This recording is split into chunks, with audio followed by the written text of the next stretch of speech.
Hi, my name is Debbie Wilson, and I am from Tampa, Florida. I now live in Oregon. I'm a medical cannabis patient here in Oregon. I am a brain injury survivor of a quarter of a century that has had uncontrolled epilepsy for 23 years. I was evaluated for brain seizure surgery twice and turned down. I was evaluated for the vagal nerve stimulator twice and turned down. And I took 19 different anti-epileptic drugs, and none of them controlled my seizures. But I did lose my teeth, my gallbladder, and my entire large intestine to the megadoses of medicine that I took. And about 3 years ago, I'd been told my seizures were life-threatening. 2 months in a row, my lungs stopped from the seizures, and then my heart stopped, and I ended up on life support. And the brain is the last to die, and I was able to hear the ER doctor say, my eyes were fixed and dilated, and I knew that meant I was dead. And he said I had coded. I also knew that meant I had died. And I remember the overall feeling of peace that I had, and that was my second near-death experience. And then I could hear my son's voice yelling sternly to please come back, that they needed me. And then I heard the doctor say, oh shoot, she's a seizure patient, she needs Valium. He had misdiagnosed me, and that's what almost cost me my life.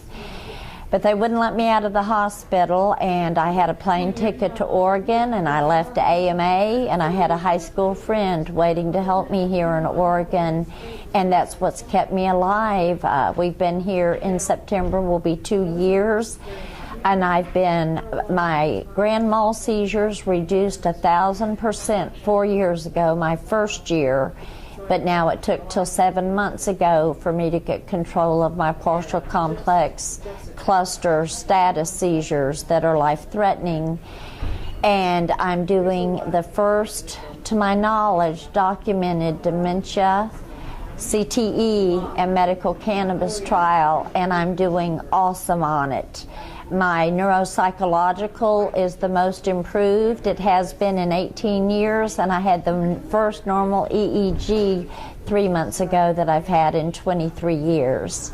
So to be out of diapers, to be out of a helmet, you know, it's just a quality of life that nobody can put into words, and it's just very surreal, and I feel very blessed that God allowed me to get to this point to be able to share my good news, and hopefully one of you all will learn that there's a kinder way to medicate and something much safer.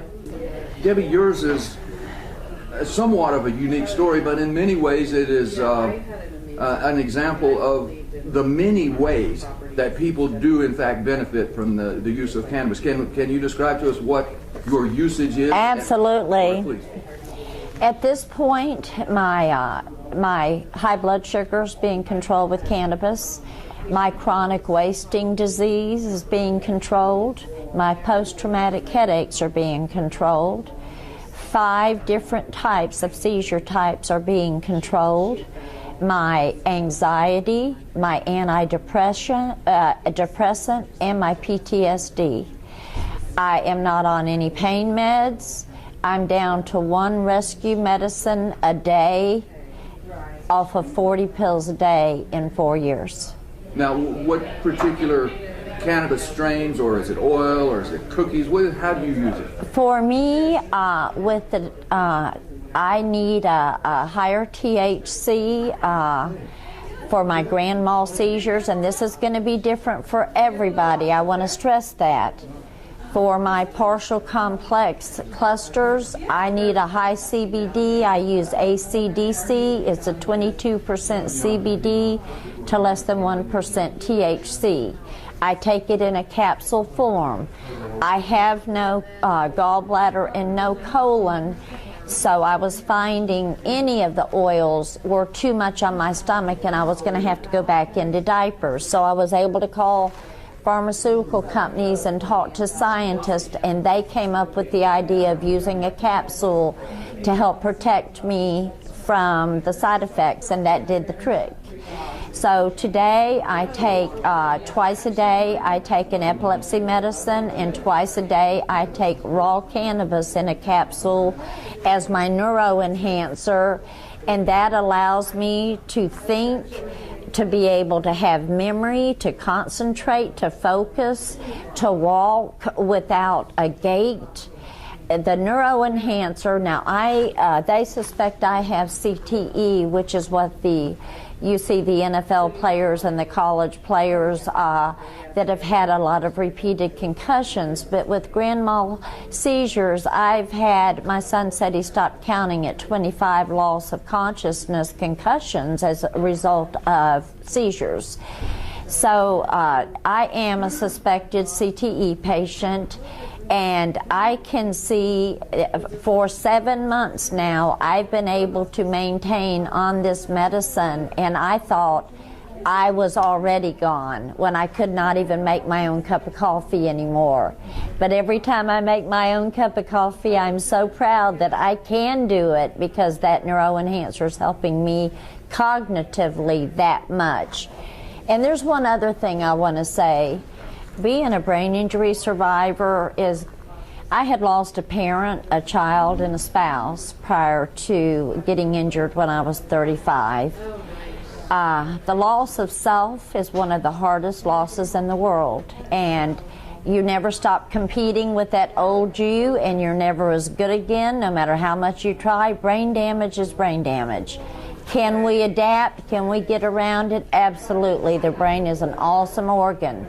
Is it easy? Absolutely not. We lose most family and most friends. I can honestly say, in 25 years of traumatic brain injury, there's never been a medicine that gave me back my overall feeling of well-being until medical cannabis.